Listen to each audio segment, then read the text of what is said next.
नमस्कार मित्रांनो, सारांश मराठी यूट्यूब चॅनलवर तुमचे स्वागत. मित्रांनो, आपण आपल्या आजूबाजूला अनेक लोकांना भांडण करताना पाहतो किंवा आपणही अनेकांशी भांडतो. पण त्या भांडणामागचे कारण शोधले तर ते इतके क्षुल्लक असते की कधी कधी कारण सांगायची पण लाज वाटते. मग एखाद्या क्षुल्लक कारणावरून भांडण का होते? कारण आपण कोणत्याही गोष्टीला रिस्पॉन्ड देण्याऐवजी रिॲक्ट करतो.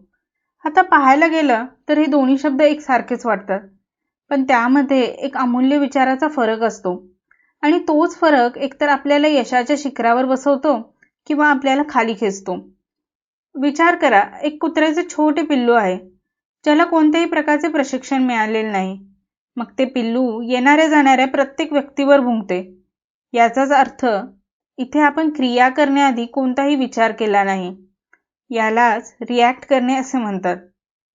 या उलट समजा त्या पिल्लाला थोडे प्रशिक्षण दिले तर ते पिल्लू येणाऱ्या जाणाऱ्या प्रत्येकाचा वास घेते आणि त्यावरून ठरवते की आलेली व्यक्ती आपल्या जवळची आहे की नाही, आणि मग आवश्यकता असेल तेव्हाच भुंकते.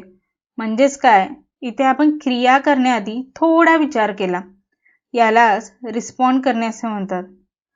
काही दिवसापूर्वी गुगलचे CEO सुंदर पिचाई यांनी आपल्या एका भाषणामध्ये एक छान गोष्ट सांगितली होती. एका रेस्टॉरंटमध्ये काही मैत्रिणी जेवायला गेल्या होत्या. अचानक एका मुलीच्या अंगावर झुरळ पडले. आता झुरळ पाहून ती आरडाओरडा करायला लागली आणि तिने ते झुरळ कसेबसे हाताने झटकले. या सगळ्या गोंधळात त्या झुरळाने दुसऱ्या मुलीच्या कपड्यावर उडी मारली. आता ती मुलगी सुद्धा आरडाओरडा करू लागली.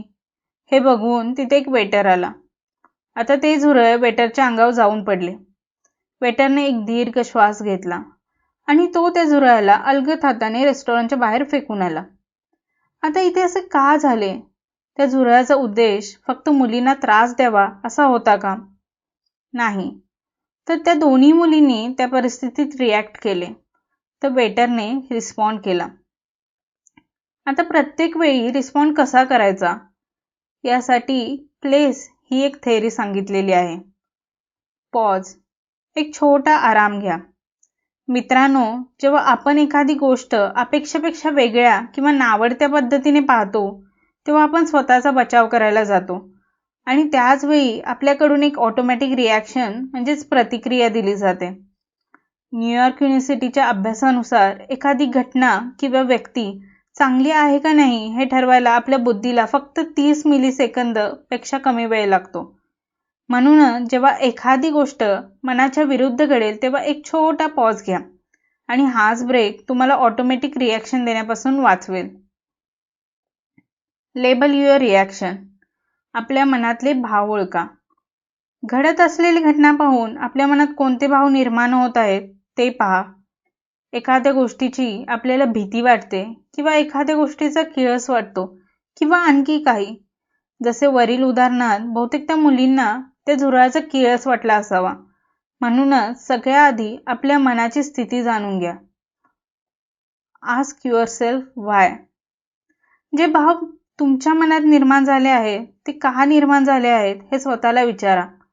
बहुतेक वेळा आपली त्या घटनेबद्दल असलेली जुनी आठवण याला कारणीभूत असते. उदाहरणार्थ, आपण आपल्या मित्रांसोबत फिरायला गेलेलो असतो आणि परत येताना रस्ता चुकतो. अशा वेळी आपण मित्रावर चिडतो कारण पूर्वी कधीतरी आपण घरी उशिरा आलो म्हणून आपल्या आईवडिलांचा ओरडा खाल्लेला असतो आणि तीच आठवण आपल्या मनात घर करून राहते. त्यामुळेच आपण रस्ता चुकलो म्हणून चिडत नाही, तर घरी जाऊन ओरडा खायला लागेल या भीतीमुळे रिॲक्शन देतो. म्हणूनच तुमच्या मनाला प्रश्न विचारा. Choose skilful response. चांगला प्रतिसाद निवडा. बघायला गेले तर ही गोष्ट खरं तर अवघड आहे, पण जर तुम्ही एक पाऊल मागे टाकून विचार केला की खरंच माझा उद्देश काय होता, तर ते एवढं अवघड नाही. जर वरील उदाहरणात झुरळाला आपल्यापासून लांब टाकणे हा उद्देश होता, फक्त हाताने झुरळ सरकवले जरी असते तरी उद्देश पूर्ण झाला असता. किंवा रस्ता चुकलो तरी व्यवस्थित घरी पोहोचणे हे उद्दिष्ट असते. जेव्हा आपल्याला माहीत आहे की उशीर झाला तरी आपण घरी सुखरूप पोहोचणार आहोत, तर मग आपण चिडलोच नसतो. Empower yourself. याचा अर्थ असा नाही की प्रत्येक वेळी 100% तुम्ही रिस्पॉन्सच दिला पाहिजे. जेव्हा आपण शांत असतो तेव्हा आपण रिॲक्ट आणि रिस्पॉन्स यातला फरक करू शकतो. पण जेव्हा काही टेन्शन, काळजी असते तेव्हा या सगळ्याचा विचार करणे थोडे अवघड असते. अशा वेळी आपण एखाद्या घटनेला लगेच रिॲक्ट करून जातो. म्हणूनच रोज थोडी थोडी प्रॅक्टिस करून मनाला प्रतिसाद देण्यासाठी सक्षम करा. ध्यान, चिंतन या गोष्टी मनाला सक्षम बनवण्यासाठी मदत करतात. म्हणूनच मित्रांनो, जेव्हा जेव्हा आपल्या मनाविरुद्ध काही घडेल तेव्हा प्लेस या तत्वाचा वापर करा आणि स्वस्थ राहा, मस्त राहा. आणि असेच मस्त व्हिडिओ पाहायचे असतील तर चॅनलला लाईक करा, शेअर करा आणि सबस्क्राईब करा.